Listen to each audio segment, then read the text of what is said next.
পাটিসাপটা পিঠার পারফেক্ট একটা রেসিপি আজকে আপনাদের সাথে শেয়ার করব। চেষ্টা করেছি পাটিসাপটা রেসিপির সকল ধরনের টিপস আপনাদের সাথে শেয়ার করার। স্পেশালি আজকে যে পুরটা তৈরি করছি এই পুর দিয়ে পিঠা তৈরি করলে সবারই পিঠা হবে অনেক মজাদার। আশা করছি আজকের রেসিপিটি ভালো লাগবে। তো চলুন শুরু করা যাক মূল রেসিপি। পিঠা তৈরি করার জন্য আমি এখানে নিচ্ছি 2 কাপ চালের গুঁড়া, আর 2 কাপ চালের গুঁড়ার সাথে আমি এখানে দিচ্ছি ময়দা 1 কাপ। ময়দা মিক্সড করলে এই পিঠাটা অনেক বেশি সফট হয় আর ভেঙে যায় না বানানোর সময়। আর এখানে দিচ্ছি অল্প পরিমাণে লবণ। এবার চিনি দিচ্ছি 3 টেবিল চামচ। আর এবার আমি দিচ্ছি খেজুরের গুড়। আমি খেজুরের গুড়টা পানি দিয়ে চুলায় একটু জাল করে নিয়ে ঠান্ডা করে নিয়েছি। আর এখানে আমি 6 টেবিল চামচের মতো খেজুরের গুড় দিয়ে দিচ্ছি। অবশ্যই গুড়টা একটু ঠান্ডা অবস্থায় দিতে হবে।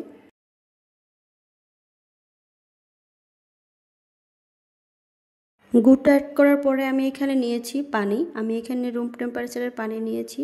আর এখানে আমি প্রথমে একবার পানি দিয়ে তারপরে আমি এরকম হাত দিয়ে একটু মিক্সড করে নিব।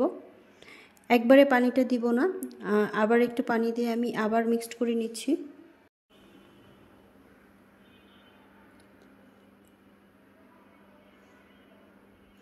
আর এই কাজটা হাত দিয়ে করলে অনেক বেশি ভালো হয়, ভিতরে কোনো লাম্পস থাকে না, দানা দানা দানা ভাব থাকে না।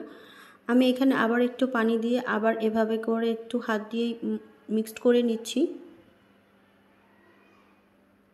হাতের সাহায্যে বারবারই আমাদেরকে এভাবে করে নিতে হবে, এতে করে আমাদের রুটিটা অনেক সফট হবে এবং ভিতরে কোনো লাম্পস থাকবে না। আমি এখানে 2 কাপ চালের গুঁড়া এবং 1 কাপ ময়দার জন্য আমি মোট 2.5 কাপ পানি দিয়েছি।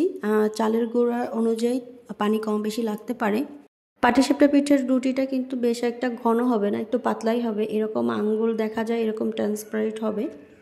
বেশি ঘন হলে সেক্ষেত্রে রুটিটা খেতে কিন্তু তেমন ভালো লাগে না। এটা মিক্সড করা হয়ে গেলে আমি ঢাকনা দিয়ে ঢেকে এটা রেস্টের জন্য রেখে দিচ্ছি। আর এখন আমি পুরটা রেডি করে নিব। আর পুর রেডি করার জন্য আমি এখানে দিয়েছি 1 লিটার দুধ। আমি দুধটাকে ভালো করে জাল করে নিব। আর দুধটা জাল করার সময় আমরা একটু নিচে ভালো করে নেড়ে দিব, এতে করে দুধের নিচে কিন্তু লেগে যাবে না।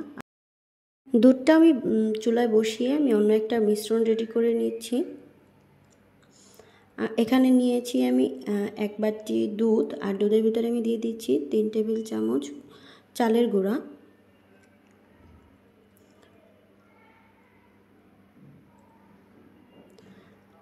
আর এবার চালের গুঁড়াটা আমি খুব ভালো করে দুধের সাথে মিক্সড করে নিব।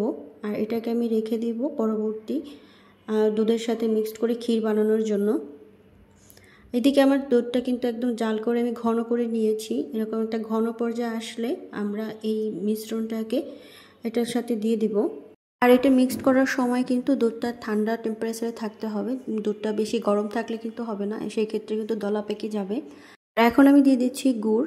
আমি গুড়টাকে আগে থেকে গলিয়ে নিয়েছিলাম, সেই গুড়টা আমি এখানে দিয়ে দিচ্ছি। আর আমি এখানে গুড় দিচ্ছি 6 টেবিল চামচের মতো। আর গুড়টাও কিন্তু অবশ্যই আমাদের দুধটা ঠান্ডা অবস্থায় মিক্সড করতে হবে, নয়তো বা আমাদের দুধটা কিন্তু একদম ছানা পড়ে যাবে।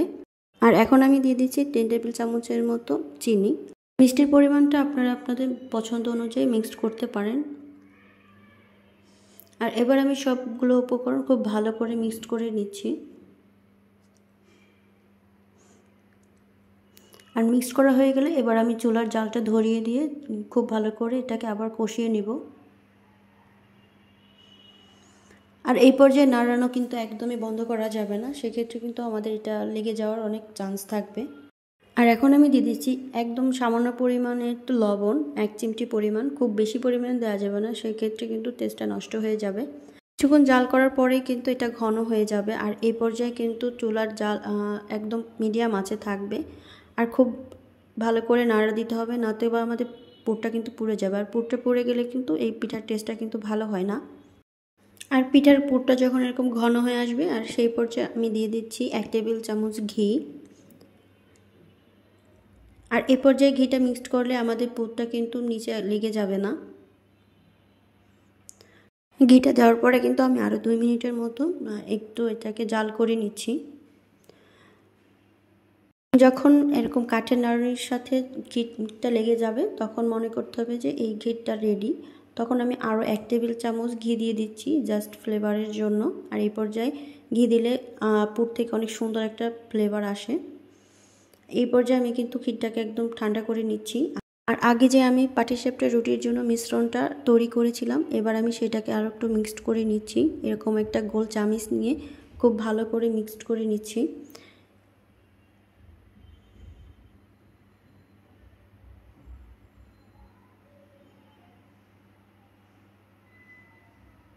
আর এই মিশ্রণটা পারফেক্ট আছে কিনা সেটা বোঝার উপায় হচ্ছে চামিচটা ব্যাক সাইড করলেই এরকম দেখা যাবে, একদম ঘনও না একদম পাতলাও না, এই পর্যায়ে। আর এখন আমি একটা ফ্রাই প্যান বসিয়ে দিয়েছি চুলায়, আর অল্প একটু তেল দিয়ে আমি এবার তেলটাকে ব্রাশ করে নিচ্ছি, এতে করে আমাদের রুটিটা ভাজার সময় কিন্তু রুটিটা নিচে লেগে যাবে না। আর এবার 1 চামচ ব্যাটার নিয়ে আমি ফ্রাই প্যানের উপরে দিয়ে দিচ্ছি, আর ফ্রাই প্যানটাকে এভাবে করে ঘুরিয়ে আমি রুটিটাকে গোল করে নিব। আর রুটিটা যখন সম্পূর্ণ রান্না হয়ে যাবে সেই পর্যায়ে আমরা পুরটা দিয়ে দিচ্ছি। আমি এখানে পুর দিচ্ছি 2 টেবিল চামচের মতো।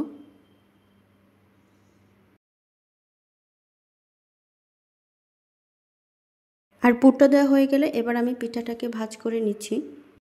আর এই কাজটা খুবই সাবধানে করতে হবে, নয়তোবা আমাদের রুটিটা কিন্তু ভেঙে যাওয়ার সম্ভাবনা থাকে। আর এই রুটিটা ভাজার সময় কিন্তু চুলার জালটা একদম লো আছে থাকবে। বেশি আঁচে থাকলে কিন্তু পিঠার রুটিটা কিন্তু একটু ছিদ্র ছিদ্র থাকবে আর পুড়ে যাবে, আর সেক্ষেত্রে রুটিটা কিন্তু পারফেক্ট হবে না।